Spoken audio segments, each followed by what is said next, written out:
आप सुनेंगे मुंशी प्रेमचंद द्वारा रचित कहानी बड़े घर की बेटी। बेनी माधव सिंह गौरीपुर गांव के जमींदार और नंबरदार थे। उनके पितामह किसी समय बड़े धन धान्य संपन्न थे। गांव का पक्का तालाब और मंदिर जिसकी अब मरम्मत भी मुश्किल थी, उन्हीं के कीर्ति स्तंभ थे। कहते हैं इस दरवाजे पर हाथी झूमता था। अब उसकी जगह एक बूढ़ी भैंस थी जिसके शरीर में अस्थि पंजर के सिवा और कुछ शेष ना रहा था, पर दूध शायद बहुत देती थी, क्योंकि एक न एक आदमी हांडी लिए उसके सर पर ही सवार रहता था। बेनी माधव सिंह अपनी आधी से अधिक संपत्ति वकीलों को भेंट कर चुके थे। उनकी वर्तमान आय 1000 रुपये वार्षिक से अधिक न थी। ठाकुर साहब के 2 बेटे थे। बड़े का नाम श्रीकंठ सिंह था। उसने बहुत दिनों के परिश्रम और उद्योग के बाद बीए की डिग्री प्राप्त की थी। अब एक दफ्तर में नौकर था। छोटा लड़का लाल बिहारी सिंह दोहरे बदन का सजीला जवान था। भरा हुआ मुखड़ा, चौड़ी छाती। भैंस का 2 सेर ताजा दूध वो सुबह उठकर ही पी जाता था। श्रीकंठ सिंह की दशा बिल्कुल विपरीत थी। इन नेत्र प्रिय गुणों को उन्होंने BA इन्हीं 2 अक्षरों पर न्योछावर कर दिया था। इन 2 अक्षरों ने उनके शरीर को निर्बल और चेहरे को कांतिहीन बना दिया था। इसी से वैदिक ग्रंथों पर उनका विशेष प्रेम था। आयुर्वेदिक औषधियों पर उनका अधिक विश्वास था। शाम सवेरे से उनके कमरे से प्रायः खरल की सुरीली कर्ण मधुर ध्वनि सुनाई दिया करती थी। लाहौर और कलकत्ते के वैद्यों की बड़ी लिखा पड़ी रहती थी। श्रीकंठ इस अंग्रेजी डिग्री के अधिपति होने पर भी अंग्रेजी सामाजिक प्रथाओं के विशेष प्रेमी न थे, बल्कि वो बहुधा बड़े जोर से उसकी निंदा और तिरस्कार किया करते थे। इसी से गांव में उनका बड़ा सम्मान था। दशहरे के दिनों में वो बड़े उत्साह से रामलीला में सम्मिलित होते और स्वयं किसी न किसी पात्रा का पाठ लेते थे। गौरीपुर में रामलीला के वही जन्मदाता थे। प्राचीन हिंदू सभ्यता का गुणगान उनकी धार्मिकता का प्रधान अंग था। सम्मिलित कुटुंब के तो वो एकमात्र उपासक थे। आजकल स्त्रियों को कुटुंब में मिलजुल कर रहने की जो अरुचि होती है, उसे वो जाति और देश दोनों के लिए हानिकारक समझते थे। यही कारण था कि गांव की ललनाएं उनकी निंदक थी।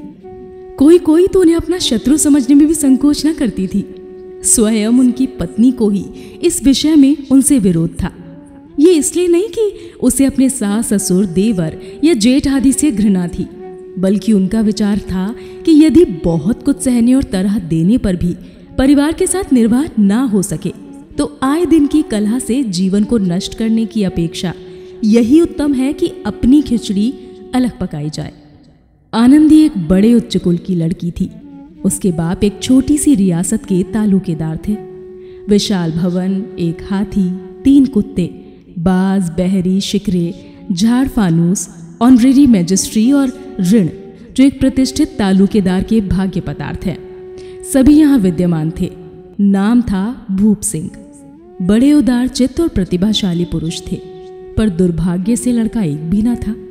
7 लड़कियां हुई और दैव योग से सबकी सब जीवित रही। पहली उमंग में तो उन्होंने 3 ब्याह दिल खोल कर किए, पर 15-20 हजार रुपयों का कर्ज सिर पर हो गया तो आंखें खोली और हाथ समेट लिया। आनंदी चौथी लड़की थी। वो अपनी सब बहनों से अधिक रूपवती और गुणवती थी। इससे ठाकुर भूप सिंह उसे बहुत प्यार करते थे। सुंदर संतान को कदाचित उसके माता पिता भी अधिक चाहते हैं। ठाकुर साहब बड़े धर्म संकट में थे कि इसका विवाह कहाँ करें। ना तो यही चाहते थे कि ऋण का बोझ पड़े, और ना यही स्वीकार था कि उसे अपने को भाग्यहीन समझना पड़े। एक दिन श्रीकंठ उनके पास किसी चंदे का रुपया मांगने आया। शायद नागरिक प्रचार का चंदा था। भूप सिंह उसके स्वभाव पर रीझ गए और धूमधाम से श्रीकंठ सिंह का आनंदी के साथ ब्याह हो गया। आनंदी अपने नए घर में आई तो यहाँ का रंग ढंग कुछ और ही देखा। जिस टीम टाम की उसे बचपन से ही आदत पड़ी हुई थी, वो यहाँ नाम मात्र को भी ना थी। हाथी घोड़ों का तो कहना ही क्या, कोई सजी हुई सुंदर बहली तक ना थी। रेशमी स्लीपर साथ लाई थी, पर यहाँ बाग कहाँ। मकान में खिड़कियां तक ना थी, न जमीन पर फर्श, न दीवार पर तस्वीरें। ये एक सीधा साधा देहाती गृहस्थ का मकान था। किंतु आनंदी ने थोड़े ही दिनों में अपने को इस नई अवस्था के ऐसा अनुकूल बना लिया मानो उसने विलास के सामान कभी देखे ही नहीं थे। एक दिन दोपहर के समय लाल बिहारी सिंह 2 चिड़िया लिए हुए आया और बहावत से बोला, जल्दी से पका दो, मुझे भूख लगी है। आनंदी भोजन बनाकर उसकी राह देख रही थी। अब वो नया व्यंजन बनाने बैठी। हांडी में देखा तो घी पाव भर से अधिक ना था। बड़े घर की बेटी थी, किफायत क्या जाने, उसने सब घी मांस में डाल दिया। लाल बिहारी खाने बैठा तो दाल में घी ना था। बोला, दाल में घी क्यों नहीं छोड़ा? आनंदी ने कहा, घी सब मांस में पड़ गया। लाल बिहारी जोर से बोला, अभी परसों घी आया है, इतना जल्द उठ गया? आनंदी ने उत्तर दिया, आज तो कुल पाव भर रहा होगा, वो सब मैंने मांस में डाल दिया। जिस तरह सूखी लकड़ी जल्दी से जल उठती है, उसी तरह क्षुधा से बावला मनुष्य जरा जरा सी बात पर तिनक जाता है। लाल बिहारी को भावच की ये ढीठाई बहुत बुरी मालूम हुई। तिनक कर बोला, मैके में तो चाहे घी की नदी बहती हो। स्त्री गालियां सह लेती हैं, मार भी सह लेती हैं, पर मैके की निंदा उससे सही नहीं जाती। आनंदी मुंह फेर कर बोली, हाथी मरा भी तो 9 लाख का, वहां इतना घी नित्य नाई कहार खा जाते हैं। लाल बिहारी जल उठा, थाली उठाकर पटक दी और बोला, जी चाहता है जीभ पकड़कर खींच लूं। आनंदी को भी क्रोध आ गया, मुंह लाल हो गया। बोली, वो होते तो आज इसका मजा चखाते। अब अपड़ उज्जट ठाकुर से ना रहा गया। उसकी स्त्री एक साधारण जमींदार की बेटी थी। जब जी चाहता उस पर हाथ साफ कर लिया करता था। खड़ाऊ उठाकर आनंदी की ओर जोर से फेंकी और बोला, जिसके गुमान पर भूली हुई हो उसे भी देख लूंगा और तुम्हें भी। आनंदी ने हाथ से खड़ाऊ रोकी, सिर बच गया, पर उंगली में बड़ी चोट आई। क्रोध के मारे हवा से हिलते पत्ते की भांति कांपती हुई अपने कमरे में आकर खड़ी हो गई। स्त्री का बल और साहस, मान और मर्यादा पति तक है। उसे अपने पति के ही बल और पुरुषत्व पर घमंड होता है। आनंदी खून का घूंट पीकर रह गई। श्रीकंठ सिंह शनिवार को घर आया करते थे। बृहस्पति को यह घटना हुई थी। 2 दिन तक आनंदी कोप भवन में रही, ना कुछ खाया ना पिया, उसकी बाट देखती रही। अंत में शनिवार को वो नियमानुकूल संध्या समय घर आए और बाहर बैठकर कुछ इधर उधर की बातें, कुछ देश काल संबंधी समाचार तथा कुछ नए मुकदमों आदि की चर्चा करने लगे। ये वार्तालाप 10 बजे रात तक होता रहा। गांव के भद्र पुरुषों को इन बातों में ऐसा आनंद मिलता था कि खाने पीने की भी सुधि न रहती थी। श्रीकंठ को पिंड छुड़ाना मुश्किल हो जाता था। ये 2-3 घंटे आनंदी ने बड़े कष्ट से काटे। किसी तरह भोजन का समय आया, पंचायत उठी, एकांत हुआ तो लाल बिहारी ने कहा, भैया आप जरा भाभी को समझा दीजिए कि मुंह संभाल कर बातचीत किया करें, नहीं तो एक दिन अनर्थ हो जाएगा। बेनी माधव सिंह ने बेटे की ओर से साक्षी दी, हाँ, बहु बेटियों का ये स्वभाव अच्छा नहीं कि मर्दों के मुंह लगे। लाल बिहारी, वो बड़े घर की बेटी हैं तो हम भी कोई कुर्मी कहार नहीं हैं। श्रीकंठ ने चिंतित स्वर से पूछा, आखिर बात क्या हुई? लाल बिहारी ने कहा, कुछ भी नहीं, यूं ही आप उलझ पड़ी। मैके के सामने हम लोगों को कुछ समझती ही नहीं। श्रीकंठ खा पी कर आनंदी के पास गए। वो भरी बैठी थी। ये हजरत भी कुछ तीखे थे। आनंदी ने पूछा, चित्त तो प्रसन्न है? श्रीकंठ बोले, बहुत प्रसन्न है, पर तुमने आजकल घर में ये क्या उपद्रव मचा रखा है? आनंदी की त्योरियों पर बल पड़ गए। झुंझलाहट के मारे बदन में ज्वाला सी दहक उठी। बोली, जिसने तुमसे ये आग लगाई है उसे पाऊं तो मुंह झुलसा दूं। श्रीकंठ, इतनी गर्म क्यों होती हो? बात तो कहो। आनंदी, क्या कहूं, ये मेरे भाग्य का फेर है, नहीं तो गंवार छोकरा जिसको चपरासी गिरी करने का भी शऊर नहीं है, मुझे खड़ाऊ से मार कर यूं ना करता। श्रीकंठ, सब हाल साफ साफ कहो तो मालूम हो, मुझे तो कुछ पता नहीं। आनंदी, परसों तुम्हारे लाडले भाई ने मुझसे मांस पकाने को कहा। घी हांडी में पाव भर से अधिक ना था, वो सब मैंने मांस में डाल दिया। जब खाने बैठा तो कहने लगा, दाल में घी क्यों नहीं है? बस इस पर मेरे मैके को बुरा भला कहने लगा। मुझसे न रहा गया। मैंने कहा कि इतना घी तो नाई कहार खा जाते हैं और किसी को जान भी नहीं पड़ता। बस इतनी सी बात पर इस अन्यायी ने मुझ पर खड़ाऊ फेंक मारी। यदि हाथ से न रोक लूं तो सिर फट जाता। उसी से पूछो। मैंने जो कहा वो सच है या झूठ? श्रीकंठ की आंखें लाल हो गई। बोले, यहां तक हो गया इस छोकरे का ये साहस? आनंदी स्त्रियों के स्वभाव अनुसार रोने लगी, क्योंकि आंसू उनकी पलकों पर रहते हैं। श्रीकंठ बड़े धैर्यवान और शांत पुरुष थे। उन्हें कदाचित ही कभी क्रोध आता था। स्त्रियों के आंसू पुरुषों की क्रोधाग्नि भड़काने में तेल का काम कर देते हैं। रात भर करवटें बदलते रहे। उद्विग्नता के कारण पलक तक नहीं झपकी। प्रातःकाल अपने बाप के पास जाकर बोले, दादा अब इस घर में मेरा निभाना होगा। इस तरह की विद्रोहपूर्ण बातें कहने पर श्रीकंठ ने कितनी ही बार अपने कई मित्रों को आड़े हाथों लिया था, परंतु दुर्भाग्य आज उन्हें स्वयं वे ही बातें अपने मुंह से कहनी पड़ी। दूसरों को उपदेश देना भी कितना सहज है। बेनी माधव सिंह घबरा उठे और बोले, क्यों? श्रीकंठ, इसीलिए कि मुझे भी अपनी मान प्रतिष्ठा का कुछ विचार है। आपके घर में अब अन्याय और हठ का प्रकोप हो रहा है। जिनको बड़ों का आदर सम्मान करना चाहिए वे उनके सिर चढ़ते हैं। मैं दूसरे का नौकर ठहरा घर पर रहता नहीं। यहाँ मेरे पीछे स्त्रियों पर खड़ाऊ और जूतों की बौछारें होती हैं। कड़ी बात तक चिंता नहीं, कोई एक दो कह ले वहां तक मैं सह सकता हूँ, किंतु ये कदापि नहीं हो सकता कि मेरे ऊपर लात घूंसे पड़े और मैं दम ना मारूं। बेनी माधव सिंह कुछ जवाब न दे सके। श्रीकंठ सदैव उनका आदर करते थे। उनके ऐसे तेवर देखकर बूढ़ा ठाकुर अवाक रह गया।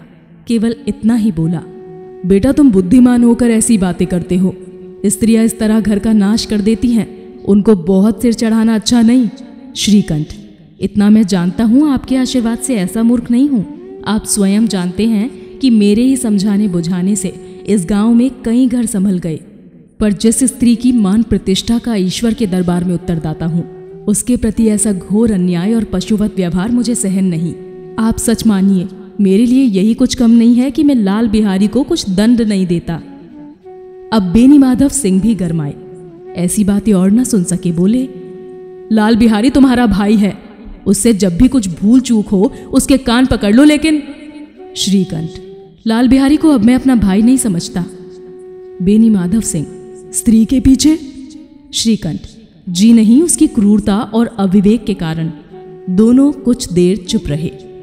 ठाकुर साहब लड़के का क्रोध शांत करना चाहते थे, लेकिन ये नहीं स्वीकार करना चाहते थे कि लाल बिहारी ने कोई अनुचित काम किया है। इसी बीच में गांव के और कई सज्जन हुक्के चिलम के बहाने वहां आ बैठे। कई स्त्रियों ने जब ये सुना कि श्रीकंठ पत्नी के पीछे पिता से लड़ने को तैयार हैं, तो उन्हें बड़ा हर्ष हुआ। दोनों पक्षों की मधुर वाणियां सुनने के लिए उनकी आत्माएं तिलमिलाने लगी। गांव में कुछ ऐसे कुटिल मनुष्य भी थे जो स्कूल की नीतिपूर्ण गति पर मन ही मन जलते थे। वो कहा करते थे, श्रीकंठ अपने बाप से दबता है इसीलिए दब्बू है। उसने विद्या पढ़ी इसीलिए वो किताबों का कीड़ा है। बेनी माधव सिंह उसकी सलाह के बिना कोई काम नहीं करते। ये उनकी मूर्खता है। इन महानुभावों की शुभकामनाएं आज पूरी होती दिखाई दी।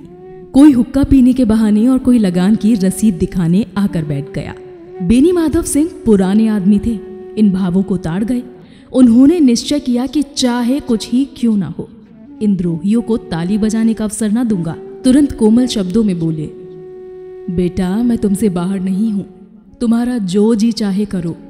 अब तो लड़के से अपराध हो गया। इलाहाबाद का अनुभव रहित झल्लाया हुआ ग्रेजुएट इस बात को न समझ सका। उसे डिबेटिंग क्लब में अपनी बात पर अड़ने की आदत थी। इन हथखंडों की उसे क्या खबर। बाप ने जिस मतलब से बात पलटी थी वो उसकी समझ में न आई। बोला, लाल बिहारी के साथ अब इस घर में नहीं रह सकता।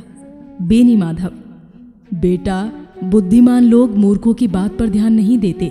वो बेसमझ लड़का है, उससे जो भूल हुई तुम उसे बड़े होकर क्षमा करो।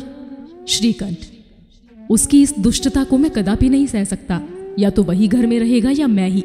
आपको यदि वो अधिक प्यारा है तो मुझे विदा कीजिए, मैं अपना भार आप संभाल लूंगा। यदि मुझे रखना चाहते हैं तो उससे कहिए जहां चाहे चला जाए।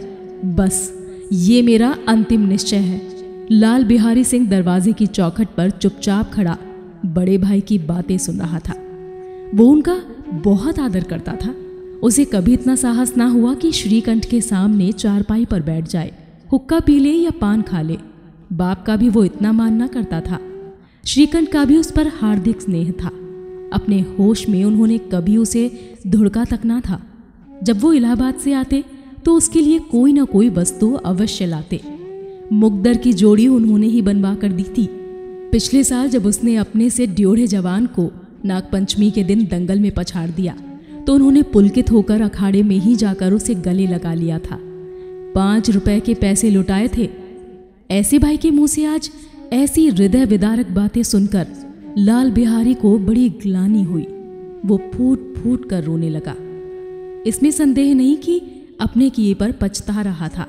भाई के आने से एक दिन पहले से ही उसकी छाती धड़कती थी कि देखूं भैया क्या कहते हैं, मैं उनके सम्मुख कैसे जाऊंगा, उनसे कैसे बोलूंगा, मेरी आंखें उनके सामने कैसे उठेंगी।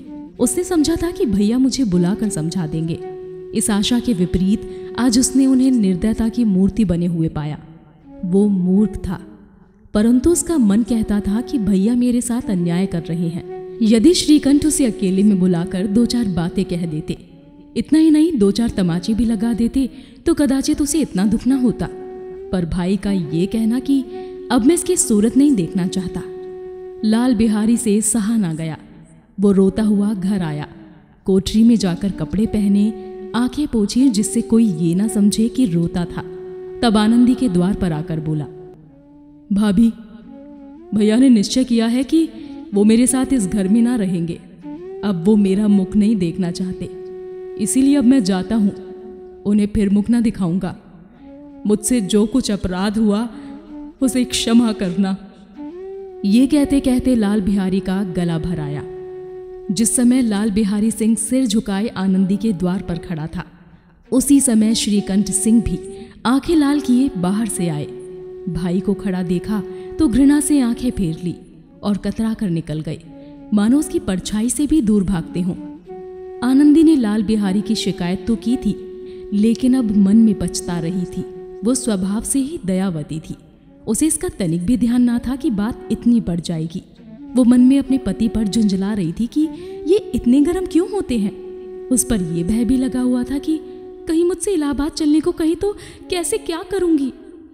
इस बीच जब उसने लाल बिहारी को दरवाजे पर खड़े ये कहते सुना कि अब मैं जाता हूं, मुझसे जो कुछ अपराध हुआ क्षमा करना, तो उसका रहा सहा क्रोध भी पानी हो गया। वो रोने लगी। मन का मैल धोने के लिए नयन जल से उपयुक्त और कोई वस्तु नहीं है। श्रीकंठ को देखकर आनंदी ने कहा, लाला बाहर खड़े बहुत रो रहे हैं। श्रीकंठ, तो मैं क्या करूं? आनंदी, भीतर बुला लो, मेरी जीभ में आग लगे, मैंने कहां से ये झगड़ा उठाया। श्रीकंठ, मैं ना बुलाऊंगा। आनंदी, पछताओगे, उन्हें बहुत ग्लानि हो गई है, ऐसा ना हो कहीं चल दें। श्रीकंठ ना उठे। इतने में लाल बिहारी ने फिर कहा, भाभी, भैया से मेरा प्रणाम कह दो। वो मेरा मुंह नहीं देखना चाहते, इसीलिए मैं भी अपना मुंह उन्हें ना दिखाऊंगा। लाल बिहारी इतना कहकर लौट पड़ा और शीघ्रता से दरवाजे की ओर बढ़ा। अंत में आनंदी कमरे से निकली और उसका हाथ पकड़ लिया। लाल बिहारी ने पीछे फिर कर देखा और आंखों में आंसू भरे बोला, मुझे जाने दो। आनंदी, कहाँ जाते हो? लाल बिहारी, जहां कोई मेरा मुंह न देखे। आनंदी, मैं ना जाने दूंगी। लाल बिहारी, मैं तुम लोगों के साथ रहने योग्य नहीं हूं। आनंदी, तुम्हें मेरी सौगंध, अब एक पग भी आगे ना बढ़ाना। लाल बिहारी, जब तक मुझे ये ना मालूम हो जाए कि भैया का मन मेरी तरफ से साफ हो गया, तब तक मैं इस घर में कदापि ना रहूंगा। आनंदी, मैं ईश्वर को साक्षी देकर कहती हूं कि तुम्हारी ओर से मेरे मन में तनिक भी मैल नहीं है। अब श्रीकंठ का हृदय भी पिघला। उन्होंने बाहर आकर लाल बिहारी को गले लगा लिया। दोनों भाई खूब फूट फूट कर रोए। लाल बिहारी ने सिसकते हुए कहा, भैया अब कभी मत कहना कि तुम्हारा मुंह ना देखूंगा। इसके सिवा आप जो दंड देंगे मैं सहर्ष स्वीकार करूंगा। श्रीकंठ ने कांपते हुए स्वर से कहा, लल्लू, इन बातों को बिल्कुल भूल जाओ। ईश्वर चाहेगा तो फिर ऐसा अवसर ना आवेगा। बेनी माधव सिंह बाहर से आ रहे थे। दोनों भाइयों को गले मिलते देखकर आनंद से पुलकित हो गए। बोल उठे, बड़े घर की बेटियां ऐसी ही होती हैं, बिगड़ता हुआ काम बना लेती हैं। गांव में जिसने ये वृतांत सुना उसी ने इन शब्दों में आनंदी की उदारता को सराहा। बड़े घर की बेटियां ऐसी ही होती हैं।